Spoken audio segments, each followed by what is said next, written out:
I just want to say thank you for those who watched my second vlog and third vlog.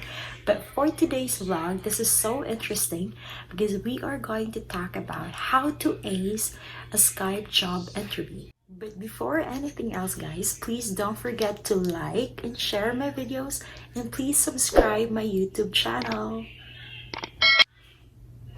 So guys, you finally got an interview, but the question is, how are you going to nail it? In Teach USA, guys, and the other agencies which offered assistance to Pinoy teachers who really wanted to take part of the Teacher Cultural Exchange Program here in the United States, usually school principals and school districts scheduled interview of the applicants via Skype. So today, we're going to discuss 3 topics on how to ace the job interview. First is how to prepare for your interview. Second is how to research for your interview. And third is what to keep in mind during the interview. Alright, so in order for you to prepare for your interview, first is you have to find a quiet place. You need to have a quiet place in order for you to minimize noise distractions, especially if the interview is ongoing. Second, perfect lighting. The light should be in front of your camera, facing you, and there should be no unnecessary shadows casting your face, and make sure that there are no shadows behind you that blinds the camera. Third is conservative outfit. So for men, you're going to wear collared shirt, polo, or long sleeves, and for women, you have to wear high neckline, solid colors, and of course, light makeup. So, always remember guys, yung mga nag-i-interview is nagbe-base sila sa appearance natin.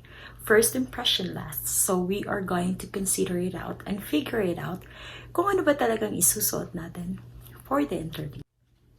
Fourth, no distractions. Turn off your phone or turn it on to a silent mode or to a flight mode so that there will be no buzzing and no ringing in the middle of your interview. Of course guys, mandatory na i-inform nyo yung parents nyo, yung mga asawa nyo, yung mga anak nyo na please huwag naman kumatok sa pinto while nag-i-interview pa. As much as possible, pwede nyo lagyan na do not disturb, interview is going on. 5. Nice background. Hindi ibig sabihin na pag nice background talagang may lighting effects sa likod ko katulad yan. However, pag sinasabi kong nice background, it should be simple, one color or plain color lang, tapos less decoration. So as much as possible, pwede in white background kayo or in black background kayo. So it depends on you guys. As long as make sure lang natin na yung background natin is purely simple and nice. Number 6, test your gadgets. Make sure that all your gadgets are working before your interview. Have a friend or a family member na tawagan kayo just to test if the sound is okay, if the camera is okay. Because you know what? When the principal looks at you for the first time, talagang may magagawa silang impression para sa inyo. So make sure that everything is set up and functions well. Now, how are we going to prepare for the actual interview? First, research the school in advance. You want to know all about what they do and what is the current situation of the school so that during the interview, you can present yourself well and how to be an asset for the school community. Second, research about the exact location of the school. The interviewer or the principal wants to know about your reason why did you apply for the position in the United States and why exactly in that certain state. So like for example in New Mexico. So probably you can share your thoughts about working in New Mexico and how is it going to develop or help you with your professional growth and of course with your economic status. Number 3 guys is you have to research about some possible questions for the posted position. So sa next vlog natin, pag-uusapan natin yung mga possible na tanong at sagot during the Skype interview. But as of the moment, you have to keep in mind that the day you started the application, it would be better if that would be the day that you're going to start doing your research. So upon doing your research, all the possible questions You can write them down, you can encode them, or anything, any preference that you would like to take note of all the questions, so that you will be more confident when the scheduled interview comes. Is the earlier preparation that would give you the higher chance of being hired immediately right after the interview. So once you've done your research, once you've gathered all the possible questions, please study all those in advance. Even before the scheduled interview, please keep on familiarizing everything until makuha mo na yung mga clue words, makuha mo na yung mga specific content or thought of the answers. I know guys na talagang masasagot natin lahat ng mga questions ng principal kasi all questions are actually related to our work as teachers. However, iba yung may organization of thoughts at iba rin yung makapagbigay ka ng direct and specific answers para sa kanila. So see, magaling ka na, naghanda ka pa, plus talagang mahahire ka na at the end. Number 4, prepare to ask your interviewer pertinent smart questions. Questions that could relate to your new teaching position, or questions that could relate to the school culture, or even to the expectations from an ideal candidate like you. Because if you will be asking questions, guys, this will give you tremendous insights on what to expect when teaching in America or when teaching in that certain school district. So you really have to ask questions kasi ito rin ay nagbibigay ng idea ng mga interviewers na talagang interested ka for the position. Number 5, collaborate with other applicants, find mentorship, and practice answering questions with someone else. Hindi tayo dapat mag-rely on our own understanding, guys, and on our own skills.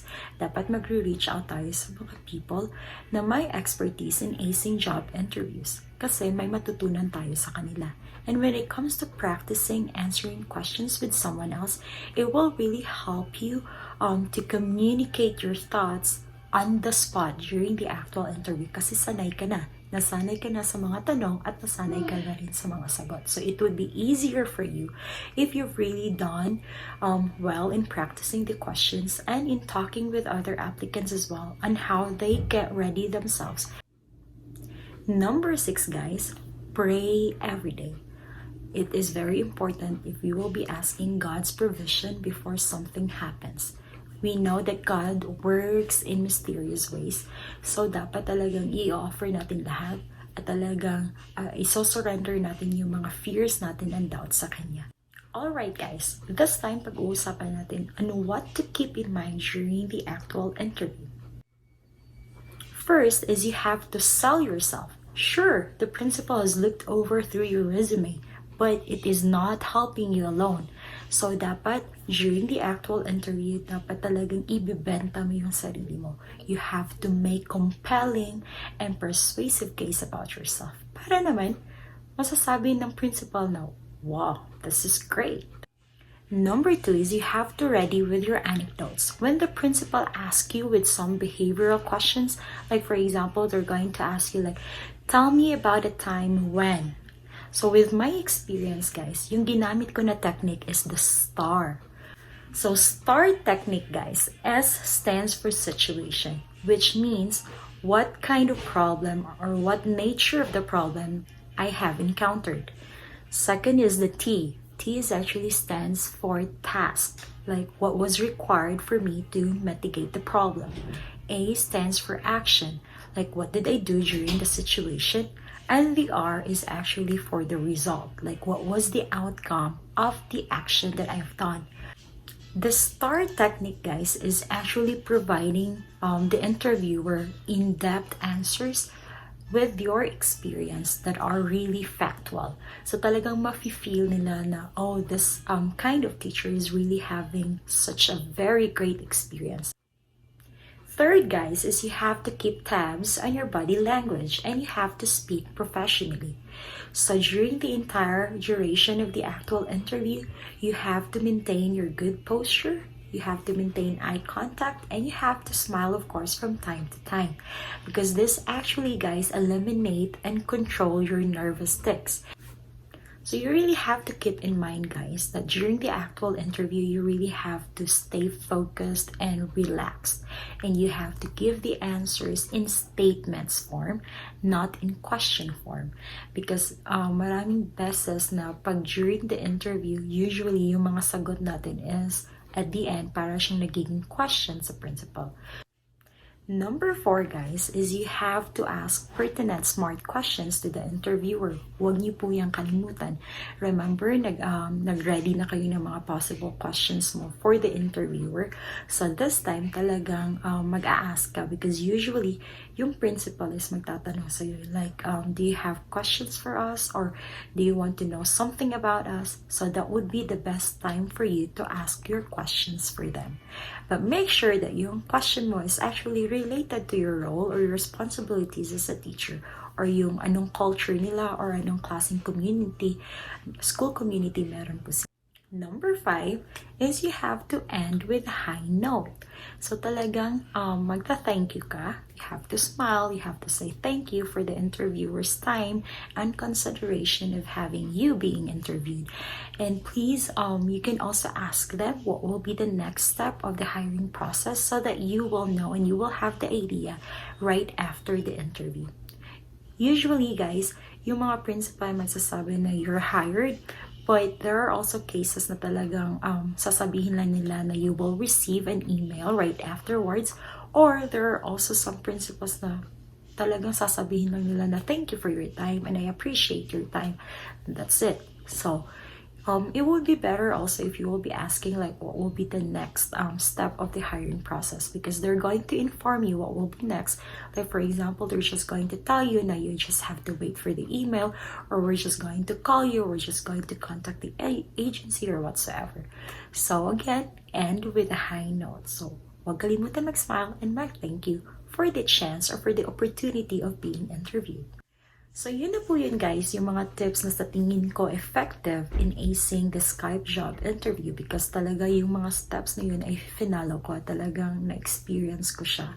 So actually, just to share a little short story about my job application or my job interview, talagang it just lasted for 7 minutes. So there were only 4 questions asked by the principal, and right after that, she told me that wait for the email right after, because I really like you and you're a great teacher and we really need you here. So when narinig ko yun, so talagang nasasabi ko sa sarili ko, pasok na ba ako? Hired na ba ako? So yun na yun. And then 5 minutes after the interview, talagang my job letter na agad ako na congratulations, Tres Volcanis is actually hiring you for the position. So talagang fulfilling siya. So I understand that preparation is quite tough and competition is also stiff. So you really have to get ready and equip yourself with all questions and answers and with all the confidence that you have. At talagang masusurpass mo yung mga fears and doubts mo, especially the nervousness or yung takot mo na talagang hindi mo mapasa yung interview. So just be ready for everything, offer everything to the Lord, and do your best so that magiging sweet success siya at the end. So guys, thank you again for watching, and please don't forget to subscribe.